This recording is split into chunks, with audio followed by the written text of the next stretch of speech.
салом мегӯям азизон, Шалои Гулхоҷа ҳастам ки барои шумо дуруд фиристам ва имрӯз душанбе аст, шурӯи ҳафтаи нави корӣ ва умедворем ки ду рӯзи истироҳатро хубу хуш пушти сар карда бошед ва бо гӯшу ҳуши том ин лаҳзаҳо моро тамошо доред то бифаҳмед ки дар дунё имрӯз чӣ мегузарад. Албатта барномаи хабарии радиои Озодӣ ки мустақиман пахш мешавад ҳамагӣ баъд аз камтар аз 2.5 соат дигар мо пешниҳоди шумо мекунем, аммо қабл аз он мо барои шумо сархати барномаи имрӯзро хоҳем гуфт, вале фаромӯш накунед ки ин танҳо мухтасар аст ин хабарҳо ва ҷузъиёти бештарро шумо танҳо дар барнома метавонед тамошо кунед.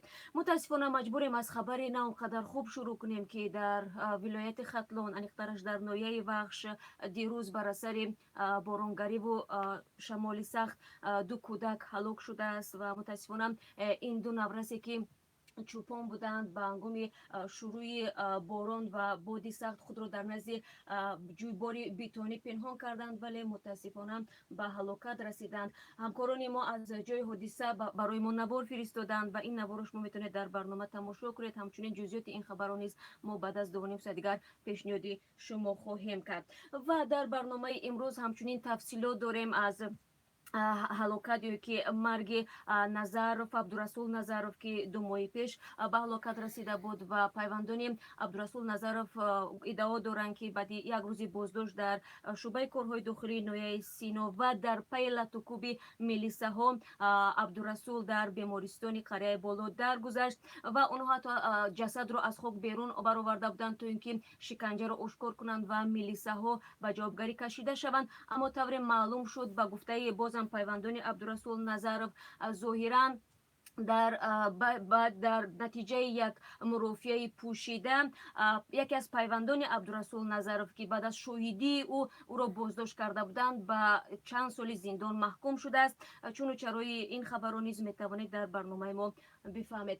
Хуб, баъд аз чанд лаҳзаи дигар дар Русия барои 4-ум бор маросими савгандёткунии президенти кунунии ин кишвар Владимир Путин шурӯъ мешавад ва ин маросим дар пайи 2 рӯзи охир дар он ҷо норозигӣ ва эътирозҳои мухолифини ҳукумат сурат гирифта буд. Дар пайи ин ҳодисаҳо баргузор мегардад ва бояд гуфт ки рӯзи шанбеву якшанбе дар аксари шаҳрҳои Русия садҳо нафар бо шиёр задани он ки Путин шоҳи мо нест ба майдон баромаданд, эътироз карданд ва албатта дар саргаи ин эътирозҳо бозам Алексей Навалний меистод ва дар пайи ин эътирозҳо 1600 нафар аз эътирозгарон боздошт шуданд, вале баъдан онро раҳо карданд ва албатта хабарҳои навтаринро шумо метавонед дар барномаи мо огоҳ шавед ва ҳатман ки бозам дар барнома аз рӯзгори дигар муҳоҷиронам хоҳем гуфт. Аниқтараш аз хабаре ки барои муҳоҷирон хеле муҳим аст, вазорати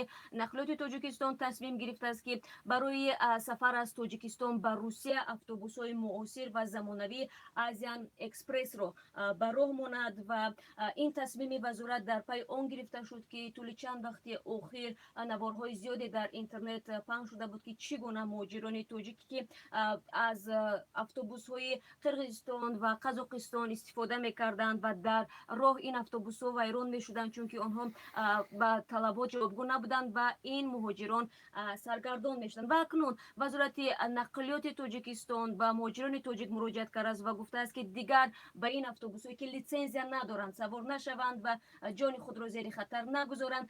Кай ин автобусҳо ба роҳ медароянд ва самти автобусҳои нав аз кадом кишвар ба кадом кишвар хоҳад буд, чун гуфта мешавад ки аллакай ҳаракати автобусҳо кӯтоҳтар хоҳад шуд. Шумо дар барнома хоҳед фаҳмид, мо як суҳбати муфассал дар ин бора дорем. ва ҳамчунин нигоҳе меандозем ба як хабари дигар ки ҳатман ин хабар овозхонони тоҷикро як нав нороҳат кардааст ё ки онҳоро дар интизор қарор доштааст. Вазорати фарҳанг тасмим гирифтааст ки як рӯйхати вижа ё ки махсусро таҳия бикунад ва дар ин рӯйхат он овозхонони шомил мешаванд ки ба ақидаи вазорат онҳо касбӣ ҳастанд ва маҳз ин овозхонон ҳақ доранд ки дар тӯйҳои мардум иштирок кунанд ва ҳамчунин дар Тоҷикистон ва берун аз Тоҷикистон консертҳои худро баргузор кунанд. Албатта ин мавзӯъ ҳам ду паҳлу дорад. Аз як тараф хуб мақомоти вазорати фарҳанг мегӯяд ки бо ин васита мехоҳад овозхонони хасакиро дур андозад, аммо аз тарафи дигар ҳуқуқи мардум чӣ мешавад? Ҳуқуқи онҳое ки мехоҳанд ҳунарнамоӣ кунанд чӣ мешавад? ҳаққи интихоб аз онҳо гирифта мешавад? Дар ин бора мо хабари муфассалро барои шумо پیشنهاد میکنیم. و چون امروز روزی رادیو هست، ما یک خبری داریم در رابطه با رادیوی زنهای طلاق شده. البته این حاصل نیست، چون این رادیو واقعا هم تشکیل شده است و این رادیو رو زنی تشکیل کرده است که خودش از همسرش جدا شده است و در این رابطه او مشکلاتی زیاد داشته است و میخواهد که با این واسطه به زنان هم تقدیرش کمک رساند. چگونه در برنامه بعد از کمتر از 2.5 ساعت دیگر آگاه خواهید شد.